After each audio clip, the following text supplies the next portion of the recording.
Welcome back to the Get a Grip on Lighting podcast. On today's show, we have a debate between Webster Marsh of Penumbra Controls and George Filtsos of EcoGrid Technology. The two of them, I put out an article that Webb had written, and they got into it a bit on LinkedIn. So we decided to moderate a little Dukaroo between the two of them. So I hope you enjoy it. But before we get to that, we want to talk about the Lighting Agora. Um, Look, the Lighting Agora is like a boutique lighting consultancy for associations and companies in the lighting industry. Um, it's independent industry experts providing the global lighting community with high level direction and support. The Lighting Agora delivers the highest quality education, lighting design, marketing, business consultation, marketing research, luminaire design, and website design. Go to lightingagora.com. That's lightingagora.com. And of course, you know what? Before I cut this, I just want to tell you quickly about our friends at Edison Report, Randy Reed and his group there. What a wonderful job they do on the news. Today in lighting, he puts out a 1 or 2 minute news brief every day, and then also his website is really the go-to spot for hot news in the lighting industry. So check out Edison Report, edisonreport.net, and of course the National Association of Innovative Lighting Distributors. Go to naild.org. Convention coming up September 13th to 16th. That's right. Check it out. Welcome back, Get a Grip on Lighting listeners. On today's show, I got a little treat for you. We're going to have a debate on 0 to 10 volt versus digital in the connected world. And today I have Webster Marsh, who you all know. He's running a 6-part series with us, and I'm sure many of you have listened to him with his sidekick Ron on the Get a Grip on Lighting Conversation series. He's with Penumbra Controls. And he put out an article, and he had emailed me and asked me to read it. I read it. I enjoyed it. And so I posted it on LinkedIn. And along comes my old friend of the show who's been on once or twice in the past, George Filtsos of EcoGrid Technologies. And he had a couple of points to discuss with respect to Webb's article. So we're going to do it right here on the Get a Grip on Lighting podcast. How's it going, Webb and George? It's good. Going good. Sorry about the bland background. I just moved into my new dig, so I haven't been able to dress it up like you guys have going on. So I'm a little bit blasé here. I got some room maybe to post your article web over there Throw darts and at it? Yeah. Okay, so Webb, why don't you give us I guess, a summary of the article with Mhm. respect to where, George took issue on that LinkedIn back and forth that you guys had. Yeah. So the article is intended to communicate a thought experiment when it comes to specifying and installing 0 to 10 volt versus digital lighting control solutions. And there's always an argument that comes up when it gets to a VE point in a project where the contractor says, well, the lighting package is going to be cheaper if you go analog. But what gets hidden behind that is sometimes if you go analog, you're actually exploding the cost and the size of the lighting control system. And so staying digital may have been actually the cheaper option, even though the luminaires themselves may be more expensive having a digital direct control driver. But the point of the article was to say it's not always the case one way or the other. You should always look at a project in its entirety and say, okay, is digital going to be better here? Is analog going to be better here? Or is a mix of the two going to be a best solution? And so it was really just to kind of take people's expectations and misconceptions with the system and evaluate it. Just so we understand, not every listener is a Mhm. sophisticated person. Let's just talk. What is VE point? Give a quick Oh, sure. definition of 0 to 10 volt versus digital. What the difference is, just so everyone listening is familiar. Yeah, so value engineering is a term that's commonly associated in project development with making a project less expensive. And so when somebody says VE, they're referring to an opportunity to reduce cost on the project while still meeting the goals of the project. And this may actually result in less features in a lighting control system, for instance, but maybe those features weren't necessary to begin with. And so it becomes a question and discussion. So, talking about 0 to 10 volt, which is an analog control solution for lighting controls, you are dimming lighting fixtures with an analog signal of 0 to 10. Whereas digital is often Dolly, DMX, these more complex protocols that will send messages instead of just a signal, and these messages can be coded to say, here's the intensity state that I need you to dim to, or it can be more robust and say, okay, I want you to be this color temperature or something to that extent. Does digital also include wireless control systems as well in this case? Yes, it does. So long as, again, it is a direct control driver. If the driver needs a 0 to 10 volt signal and you use a device that sends that 0 to 10 volt signal to the driver, I would argue that the driver is still technically an analog system. Hmm. Okay. George, do you support those three definitions that Webb just laid out there in terms of 0 to 10 volt versus digital and the value engineering? Are you in support of those three definitions there I before we get think, into yeah, it? I for the most part, I'm in support. I want to take it back a bit. I don't know if this is more of a debate more than maybe an education for the folks out there. And you maybe preface it that not every listener is as sophisticated. Maybe you were referencing yourself, Michael. I'm not sure about what a V point is. Just had to throw that in there. I've been on the podcast before, so I guess I know how it works. Anyhow, the the the whole thing goes back to the zero. I guess the 0 to 10 driver. I don't know why all of the fixtures that are not in the going out and getting installed right now don't have a 0 to 10 driver on already. So I don't know if we're even or I don't know if there's an argument to be had with digital versus analog when um, we're talking about analog controls readily available and getting out there. We're talking about accessing that. What was making a point of is with that 0 to 10 volt control being the reference point for the dimming, always readily available. Um, these other systems that Webb's talking about, be it DALI, DMX, and so forth.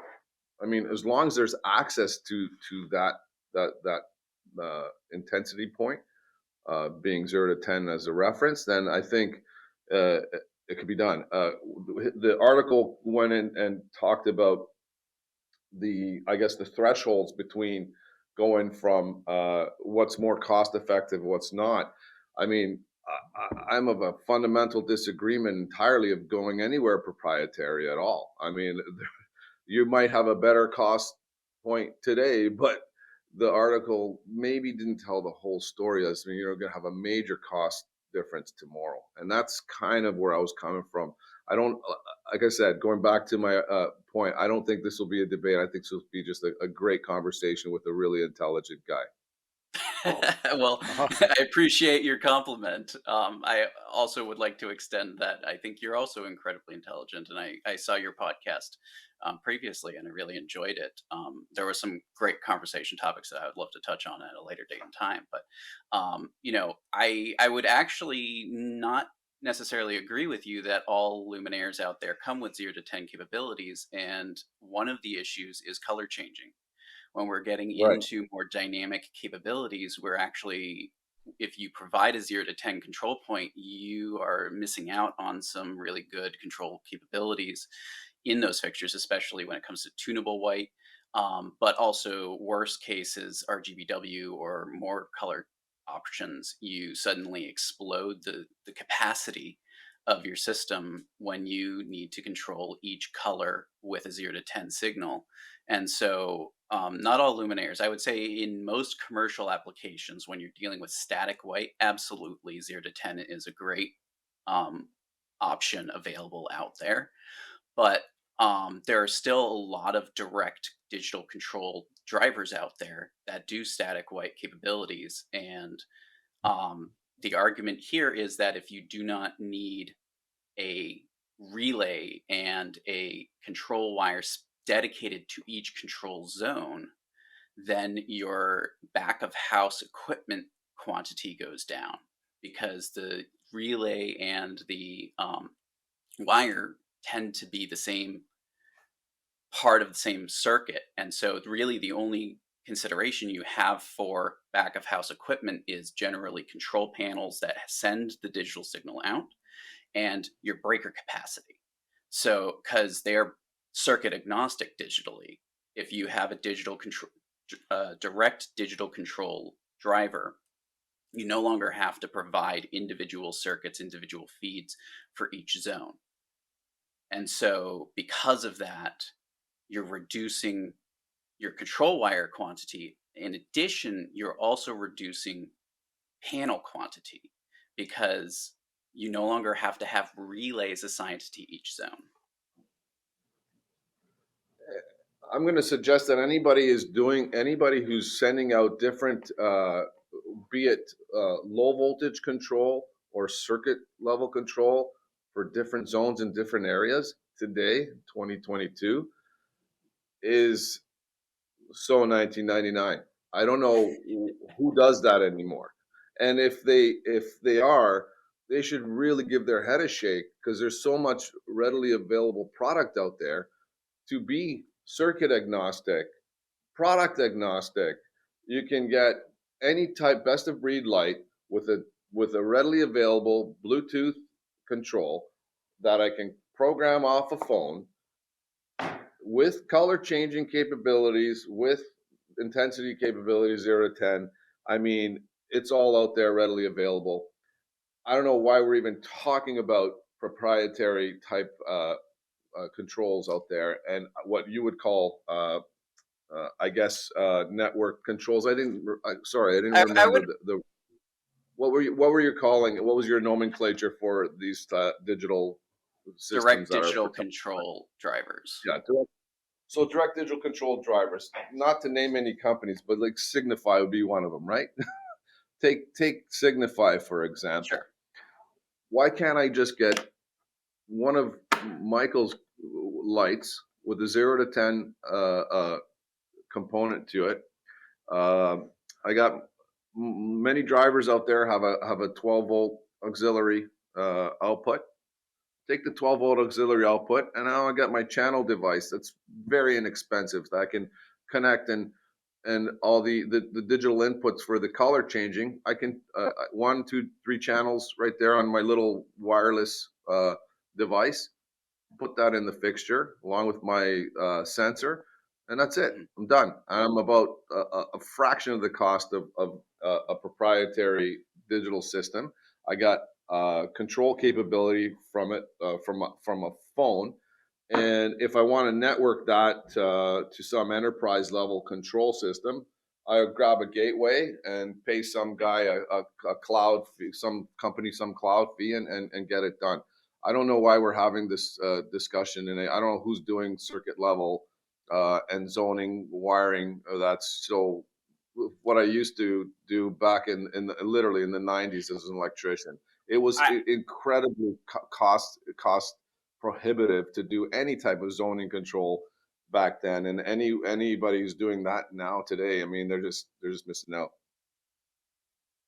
I don't disagree with you. I think that there's absolutely a lot of benefit from having direct, basically individual control components per fixture.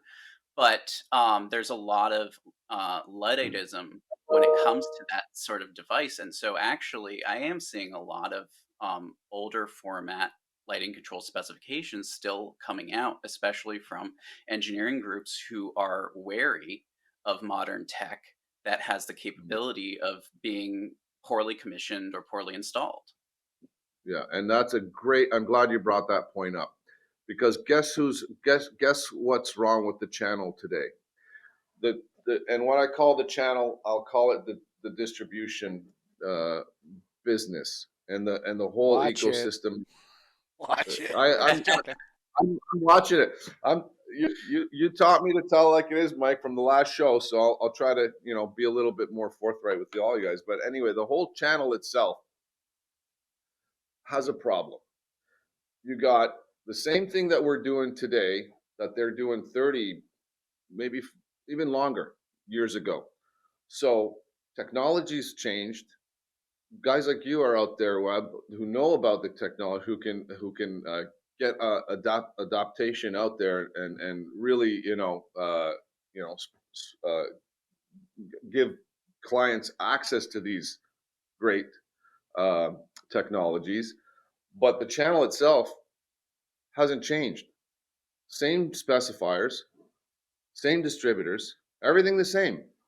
This industry's changed, the technology's changed, they stay the same. They stay the same. So when you have these weary uh, engineering specifiers uh, not uh, adopting what's happening, wonder why that is. I have my own, inklings as to why, but Likewise.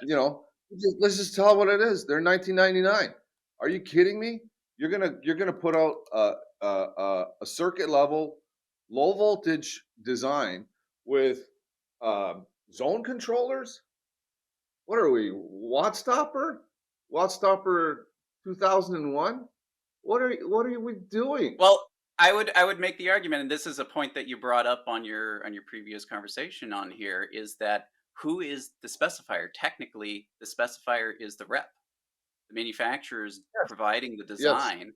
And so I Yep. would say that one of the reasons we are still stuck in an older format is because the manufacturers are the ones who are able to really control and dictate how the specifications are completed, because Great the point. industry is moving incredibly quickly for specifiers to keep up.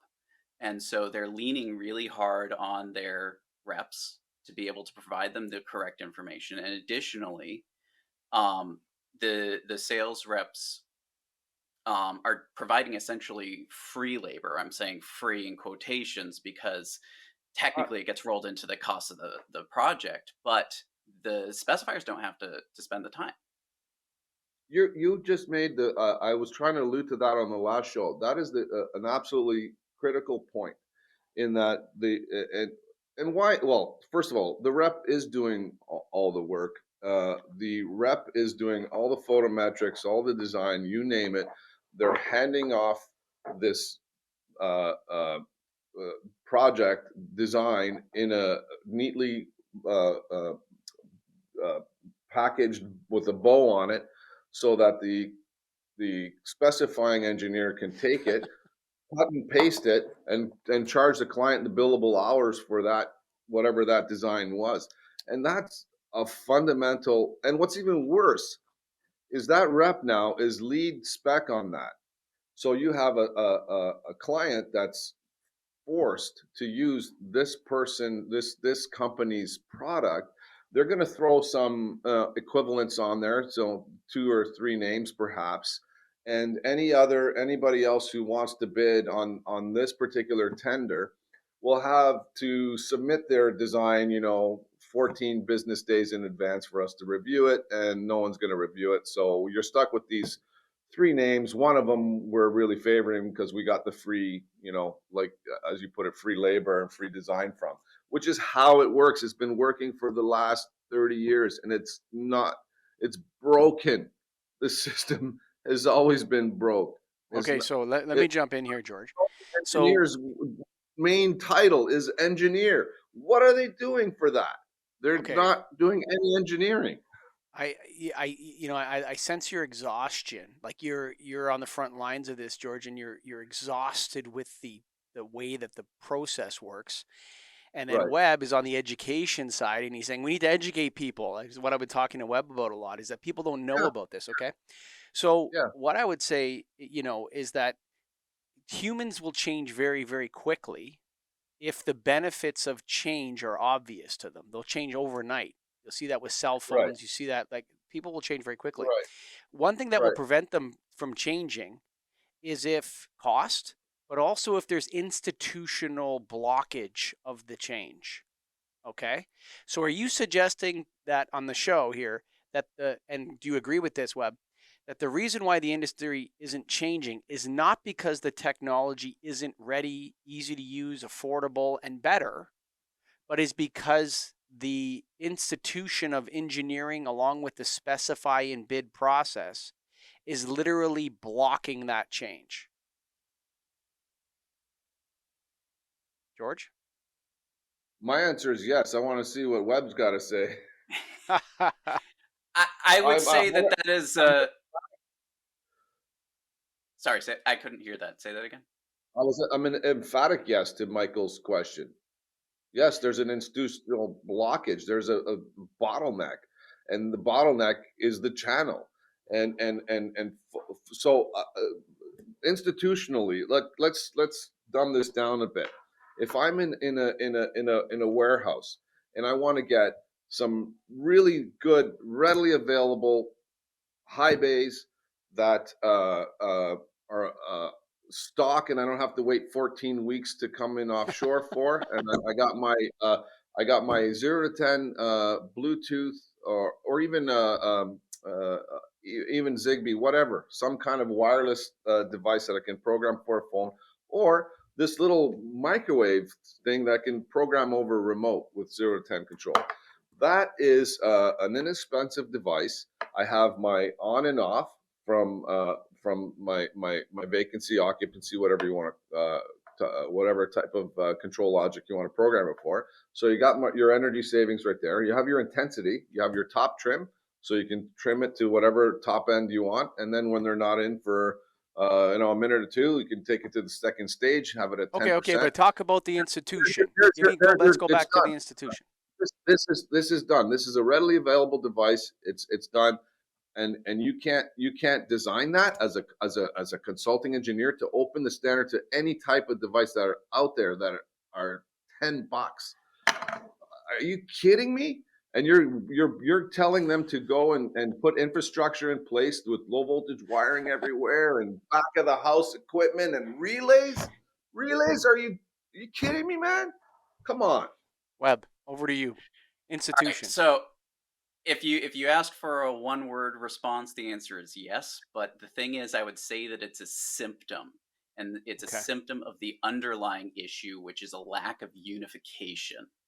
I would say we're in sort of a Wild West territory of lighting controls where everybody's going at it as hard as they can with their own approach. And the problem is we do not have consensus. We don't even have consensus on what a dual tech occupancy sensor is referring to. Is it microwave? Is it Okay, good acoustic? Is point. it ultrasonic? We don't have a unified terminology. We don't have a unified standard. We don't have unified protocols. Even though you say Bluetooth, what? The Yeah, information being sent on Bluetooth is still proprietary.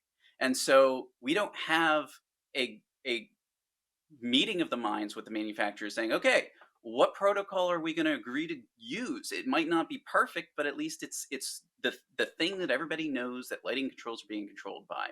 The reason why the mechanical division is so good at what they do is because they have standardized. They have come to an Hmm. agreement of, okay, backnet IP, maybe sometimes LawnWorks, but for the most part, we are using these core protocols with these core functions. And that's why specifiers in the mechanical division can keep reusing their specs over and over again because they don't have to worry that some new Bluetooth technology is going to come and kick the door in and say, well, what about us?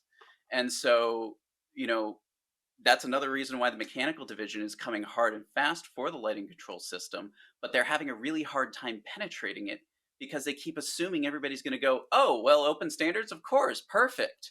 No, that's not how our system in North America works right now. And so the symptom of disagreements and who owns what scope and which manufacturer is the right choice, which design format's the right choice, is a result of our inability to unify. So there isn't a clear message to engineers. So that's what you're No, saying. that's that. And Yeah, and I, and what George is saying is that's no excuse. I, Is that I'm, fair? I'm, I'm, I couldn't agree. I couldn't agree more with Webb. He makes some very valid point in that it is a symptom, and there is we as in the industry are doing we're not we're doing a subpar job in terms of unifying the message. I give him that. where's the balance though? And he brings up mechanical as an example, and that example is a great example because yes, they have been able to reuse specifications. Yes, they've standardized and kept things uniform, but that has also hindered folks like us. That if we wanted to bring in multi-application functionality, we can't really do it. That's kind of a roadblock for us now. So if I want to use the same $10 sensor to tell the office that hey, I'm occupying this space, you can turn the VAV box up. Can't really do that in a cost-effective manner because LawnWorks and BACnet IP are blocking that, and they don't really consume. They don't consume data points that well from APIs, do they?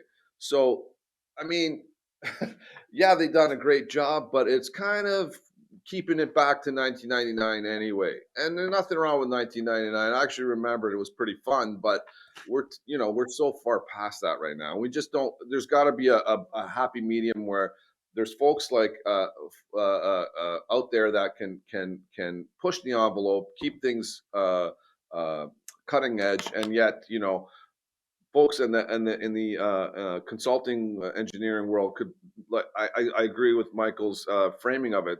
There's no excuse for that. That's their job. They got to be on top of this. Let them find the happy medium. Let them. But engineers don't work that way. That's not how the there's the I police know work a that. certain way, firefighters work a certain way, and engineers Right. work a certain way. They're going to default to proven and reliable over and over and over again. And right now, yeah, sure, you got to George Filtsos can whiz bang it up for you, and I'm being facetious here with you, but let me sort Sure. of change let me sort of change gears here, and maybe I'll Yeah. give you guys some perspective. So right now you have the control people pushing forward, but it's like a bunch of cats going in different directions. Okay, that's what I see. Right, and everyone's trying to win some protocol or open protocol license game where they're the ones that supply the software or something like this. You have these. I sense that. That's the first thing. The second thing is you have all these circadian health effects coming down the pipeline. Okay, and these two things need each other really, really badly. Okay. So if you want to actually deploy a circadian friendly system, sure, they say, oh, all you need is lots of light. No, you're going to need some digital control in order for it to be effective. How do you integrate that into your argument, Webb, when you're talking about this? Like, if you actually want this circadian, oh, did we lose George? If we actually want this circadian, how do we marry controls and the health effects together at this point? Well, how we do it right now, how we're capable of doing that is proprietary. At least in North America, we have proprietary systems that will provide that capability and some backdoor connectivity to that proprietary system if you're trying to control it with something else. But the ideal would be a unified language. This is something that I rail on a lot when it comes to protocols. I come from theater. The theater world has agreed that DMX 512, whether or not it's perfect, is the protocol. And you can have different layers. You can have ArtNet streaming ACN, but it's DMX at its core. And so that is how they overcame a major challenge back in the day before DMX 512 really became popularized. Because back in the day, it was similar to how it is right now in architecture, where every building had its own protocol. And so you'd have something what's referred to as a strand house. A strand house meant that you could not use other people's equipment. You had to have strand equipment. And Yeah. so that's how we are right now with the building, with architectural building lighting controls. Is it's either a Lutron or a Watt stopper or whatever system, and you either need a back door to tap into that, or you need to just buy in completely to that proprietary system. And so maybe with Acuity brands, where they have everything under the sun that they can offer, they can also provide this circadian entrainment capability with their proprietary system. But the ideal would be to not have that proprietary system locking you out. I'm going to suggest there's product readily available that's giving folks the ability to do that. In fact, I have a device. It's a real time clock device, and it does the tuning based on the real time clock device's commands. It's inexpensive, it's readily available, and it works. So, is it proprietary? No, I can put it on anybody's fixture. I don't need an enterprise system to control it. I can use a Bluetooth, and I'm nobody special. I don't know why. How can I find these devices and put them together and get them out in the field, and the channel can't come to the party with some of that help for clients out there.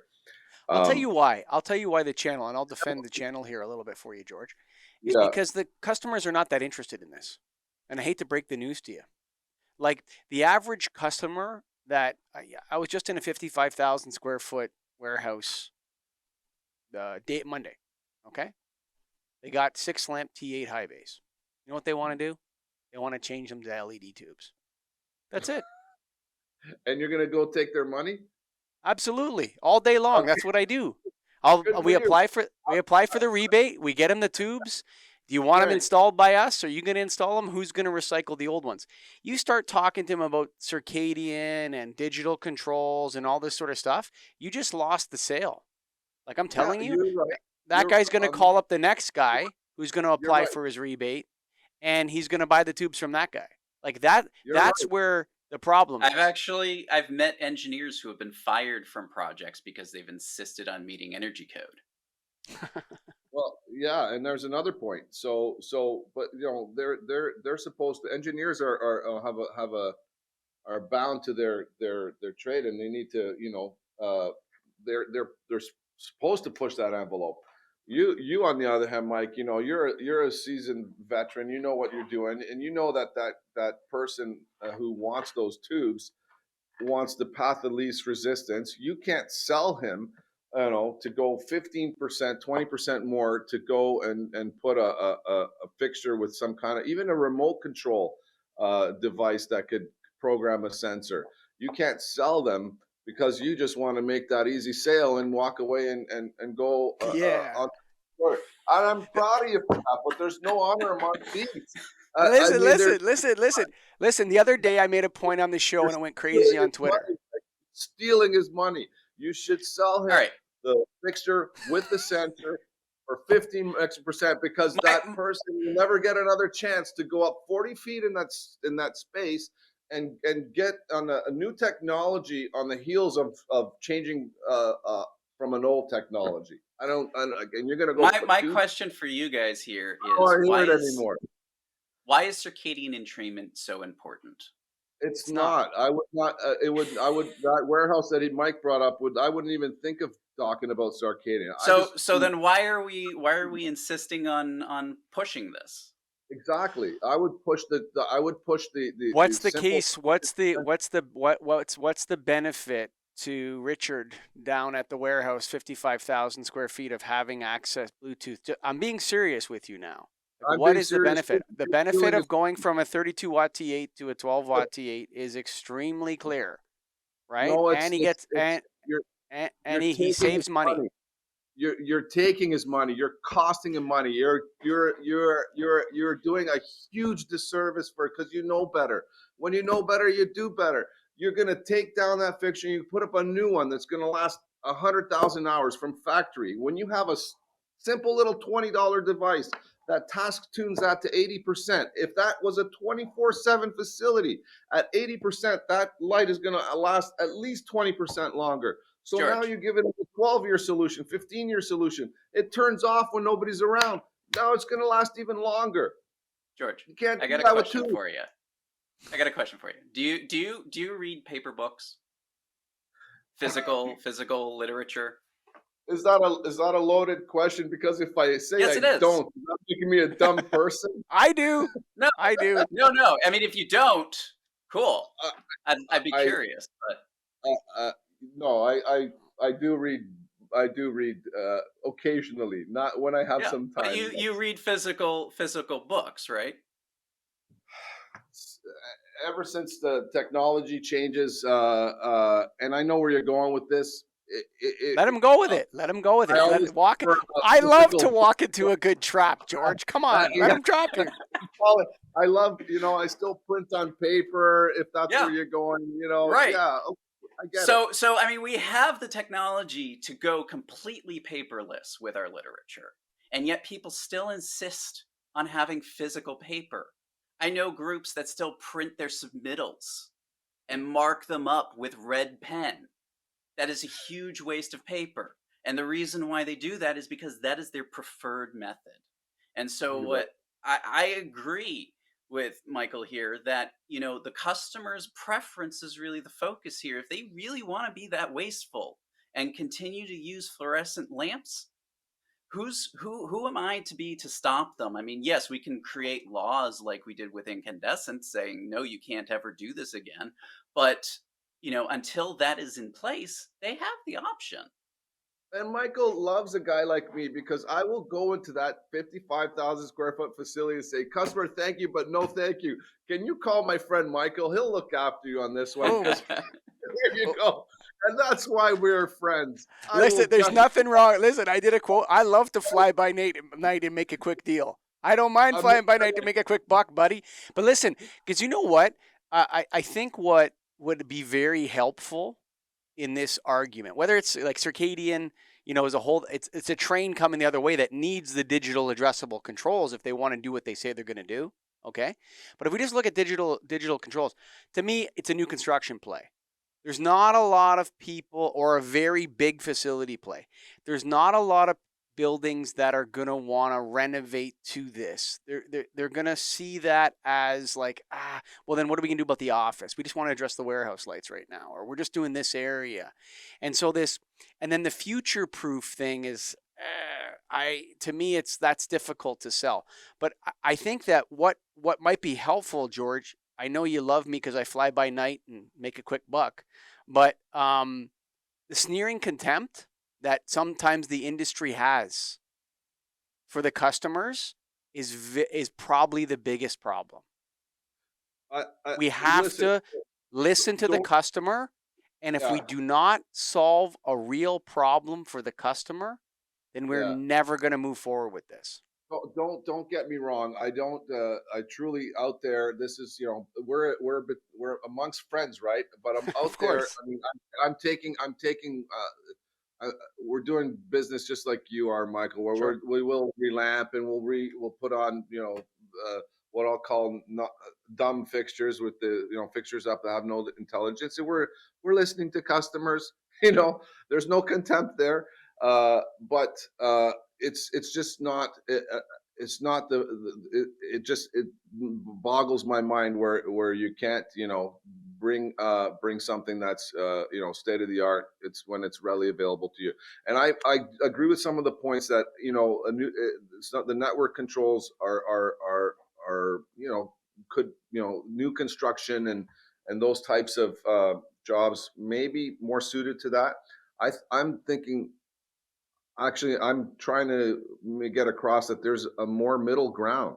There's a lot of really good standalone controls out there. Even a remote control device that can talk to the sensor is better than what you're doing out there with relamping these guys, Michael. And that's all I'm saying is that. And Webb's doing a great job, you know, educating the market and telling what is out there for where are all these VE points and stuff like that.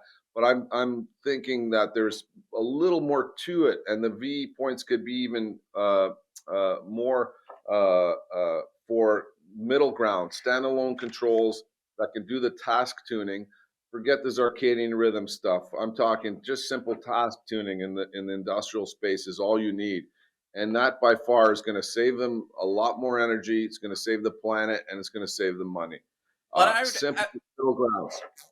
I totally agree. And I think, one of the things that is a real disservice to owners is that there's a very little mixing of control types. Typically, if you have a project, you're going to have either an NLC network lighting control system, or you're going to have standalone, or you're going to have a central control system. You're not going to you rarely see the mix and match format, which personally I think is the best format because Yeah, and typically I yeah, don't need to see my janitor closet on my BMS. exactly. So why would I need to integrate that? Yeah, yeah, and I'm with you on that. We're going to agree 100% on that point. And maybe you won't see that too often in the industry, but Webb, I guarantee you, when you ever come up here in Canada, I'll take you at least 5, 6 facilities where I've done just that. When we'll do very high end NLC, what you call NLC systems in, say, the boardrooms, where we want to have that. We want to be able to schedule rooms and stuff. People coming back to work from COVID, things of that nature. But we don't need that for the rest of the open office space. We don't need that for the warehouse. And we'll do the best of breed lights with what we feel are the best controls suited for the application, and we're doing it right by the customer that way. And when we get that kind of dialogue with the customer and the opportunity, uh, you know, maybe not the opportunity. Maybe we want an open mind, as you put it earlier. People still like paper. Maybe we want an open mind from the client to say, maybe I don't know what I don't know, and I'll let someone like yourself, educate me a little bit. Maybe we want an opportunity like that, and maybe that would push the industry a little further. I think, across the board, there's a lot of education that still needs to happen. And I'll definitely take you up on your offer to give me a tour of those facilities because I love looking For at sure, lighting man. controls.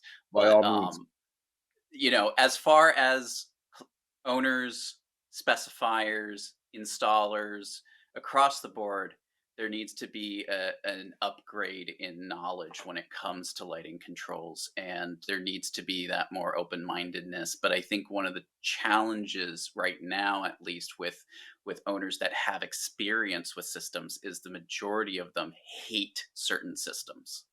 They have a Mm. vehement dislike because of a bad experience. And And so, one of the bigger challenges for manufacturers to sell their product is overcoming those bad Yeah, lighting experiences control from systems past. have a bad reputation. I'm just going Yeah. to throw it out there. I No, mean, it's true. I you know, it's a fact. It's a fact. I, I'll tell you, I've had some maintenance contracts with very large Fact. malls in Ontario, where we had to recommission the lighting control system, It's a and fact. then the power went out and it re-wiped itself. And so Yeah. what they did was we overrid everything so that the security guards had light switches. They could turn on and off the parking decks and turn off this section of the mall because they were fed up. So lighting control systems have a really bad reputation. But we're almost at 45 minutes here, and I think we had a good duke out. George is pretty hot, but I think that I think that the message, Webb, from listening to your podcast with Ron and kind of really listening, and then of course I know George and I love his style. I think you got to hire EcoGrid Technologies if you want to do this. You got to hire Ron Kuzmar. Like, it's not about buying into the system. Yes. It isn't. Like, if you're like Michael Colligan and you're out there and you're like, yeah, you know what? I'm just gonna bring in George on this job. These customers are really hot on this, and I'm gonna bring in someone that actually knows what they're doing in this world. Well, And going or Yeah, go ahead. going to your point though, you need to have a proven reason why that added cost is beneficial.